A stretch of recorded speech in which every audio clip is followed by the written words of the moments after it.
What's up everyone, welcome back to the channel. My name is Plio and today I want to talk about the health of Final Fantasy VII Ever Crisis. So we're going to look into the PC player count, which is not the whole picture, and then the Gacha mobile revenue, which is also not the whole picture, but they are two data points that can tell us more or less how healthy your game is.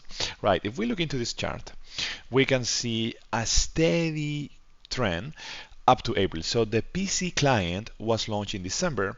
So then naturally, plenty of people come to try the game, plenty of people leave the game. Also, December was like Christmas period, holidays, and so on and so forth. And then after that, people leave. That's completely natural. And then after April, the game kind of like stabilized with some spikes that we can tell.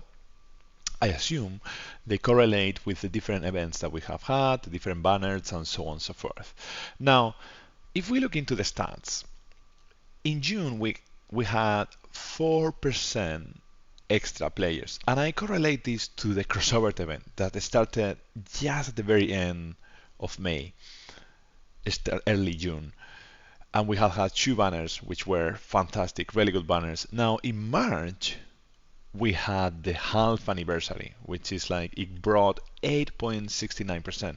Now it's true that in May we got a drop of 15%, but more or less the player count is stabilizing. It's normal to see these kind of drops. It's completely normal to lose 25% of your player base, because these things happen. Now, the key challenge for games is how to retain players and how to bring new players. This is only PC, by the way. It's really important to say that because mobile numbers will be similar-ish, but way bigger. Plenty of people play gacha games in mobile, and I think this is like decent numbers. Now, what do I think they could do to retain players and to bring new players? We will discuss that at the end of the video because that can bring an endless debate, okay? And I will leave that for the end. Now, let's look into the revenue of mobile earnings, right? So starting with the king, well, this, by the way, this is filtering global and global plus Japan, and the king is Honkai Star Rail, which is a fantastic game, by the way. It's so good, turn-based as well, not like action turn-based like Final Fantasy VII, actual turns. Wuthering Waves I have been playing, and I have to say it's also a fantastic game. I would love to have more time to play Wuthering Waves. Right now I'm doing my dailies and I'm in maintenance mode. I haven't tried the 1.1, but it's a fantastic game. Now, and if we scroll down, after that, well, Genshin, you know that Solo Leveling is still doing fantastically well. I mean, it has like a massive drop, completely normal when you are that high. But I think everything I hear about the devs and the direction feels okay. I might be wrong. Please correct me if you disagree with anything I'm saying. This is just my personal view, right? So if we go down, Epic 7, another very famous game, we have the classic Dragon Ball, Nike, etc. AFK Journey is doing fantastically well, which is like really good. I hope that my friend Taltol keeps smashing it because his content is just top. Now Black Clover Mobile, and then we go Final Fantasy VII Ever Crisis, from 700k to 800k, which is like quite good. I mean, you know, Tower of Fantasy, where is this? The famous gacha game went from 300 to 300, right? And other games like Octopath Traveler, they keep releasing content and it's doing only 150 to 200k. So we always knew that Final Fantasy VII is not there to compete with Honkai Star Rail or Wuthering Waves.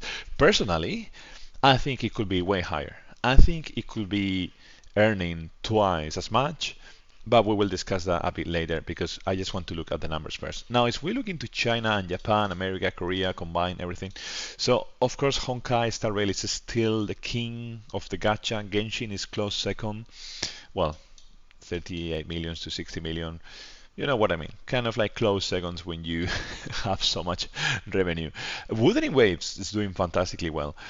Genshin Impact, Naruto, of course, Tebayo, and then Final Fantasy VII in Japan, let me go there, is doing really good. It keeps earning the same revenue. So for me, personally, that's doing really good. Like when you do 1.5 million and the next month you do another 1.5 million, for investors, is really bad because they want to look like year on year, month on month growth, and they want to always see growth because they have like developers to pay, infrastructure, marketing, etc., etc., etc. People, in all different roles.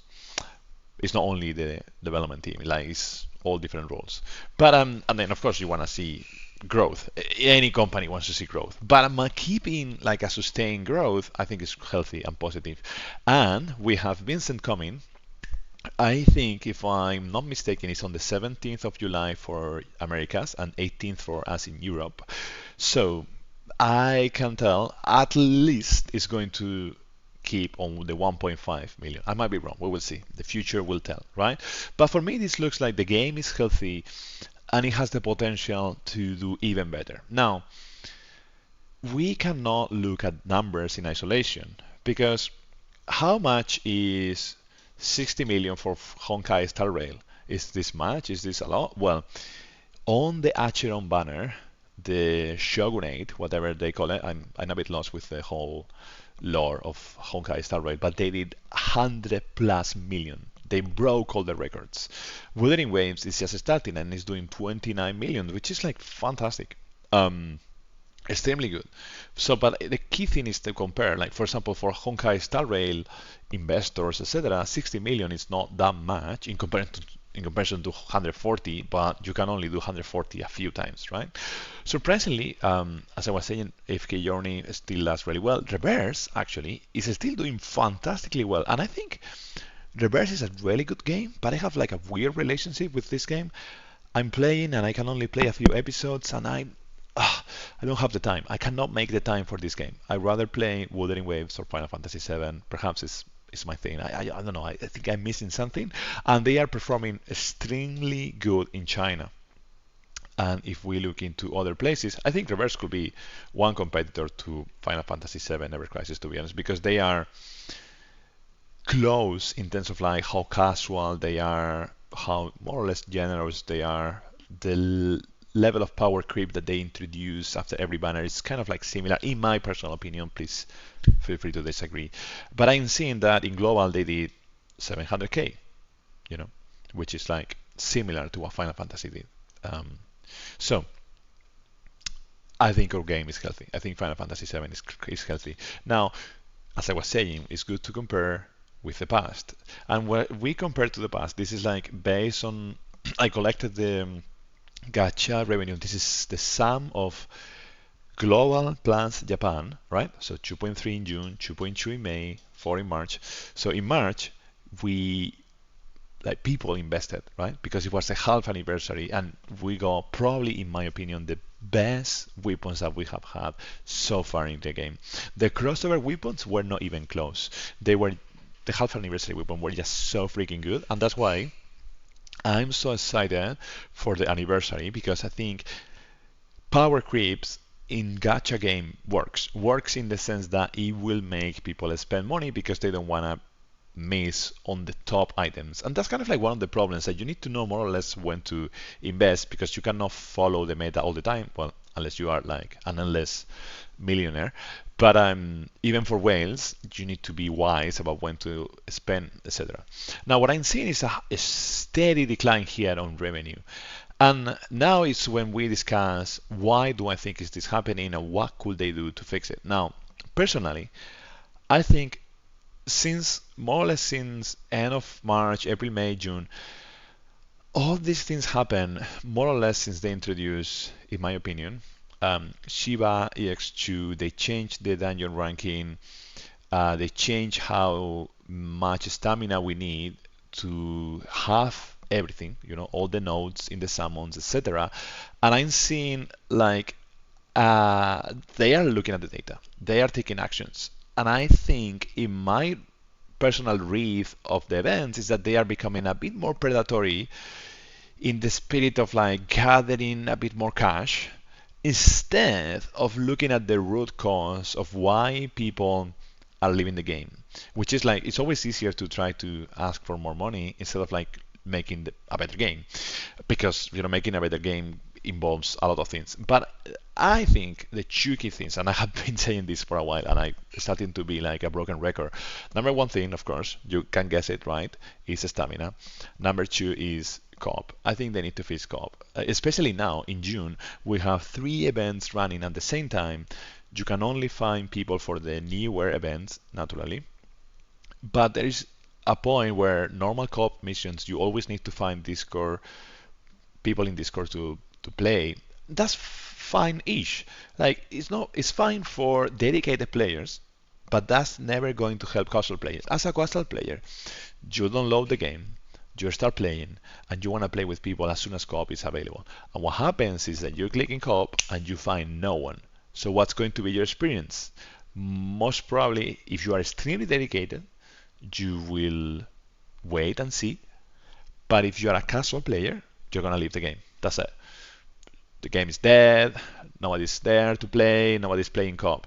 We know that the game is not dead, but they need to fix this feeling of abandonment. And one way to fix that could be to hire an ability for us to pay extra stamina, and then let me hire a guest character to play with me in co-op, or let me play alone. Let me play alone.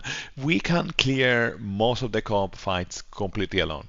I know it's not the same as co-op because co-op is there to play with people, but we need some solutions because an endless loop of waiting is not gonna help any player at all. So yeah, those are the things that I think they need to fix. What do you think they need to fix?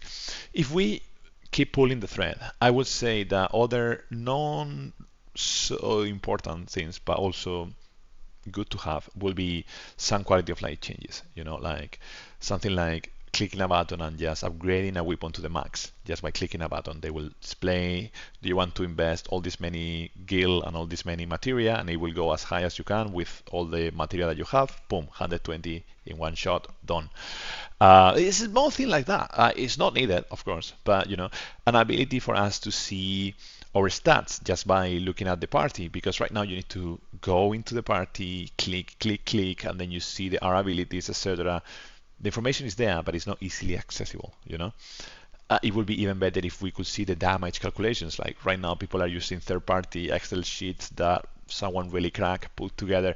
I love the community for that, but at the same time, seeing that those calculations in game will help.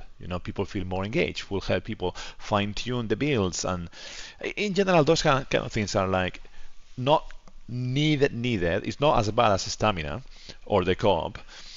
But now that they have brought so many events, if we cannot play the events, it's like I don't know. But anyhow, overall, I really love Final Fantasy VII Ever Crisis. I think it has potential. The revenue is dropping, but I think it's gonna keep the player base as it is, more or less. People will continue dropping, and I hope that they find ways to bring new players, give them, make the story even easier. I know the story is already easy, make it even easier. I don't care. The story is there for the story. It's not to defeat any boss. The story has some battles that are extra. Those battles make them extremely difficult. Fantastic, great. But then let the story be a story, so then people can, feel that they will get something, and also probably release some new chapters of the unique characters. That would be really, really good, in my opinion. Some other gacha games also do streams more often to keep the community engaged. Maybe those things will also be beneficial. To be honest, like something extra. I would love to see more things. I'm someone that I really care about this game. I want this game to succeed. I love playing with my friends, and I think we have the player base. We have the revenue, and Vincent is coming, so I couldn't be happier. Vincent is coming, and yeah, the next video I will do a tier list of where do I think Vincent is gonna be. Is it gonna be S tier or A tier? We don't know yet, right? But I'm gonna guess. So this is my opinion. Please let me know what you think about the health of the game. What would you change? If you disagree, feel free to disagree. And whenever I have time, I promise I will reply to comments. And yeah, again, as I always say, thanks a lot for watching. I really appreciate your support. And if you like this type of content, please consider giving a like or a thumbs up, or leaving a comment and subscribe. And that's it. Until the next time, cheerios. Bye bye. Cheers.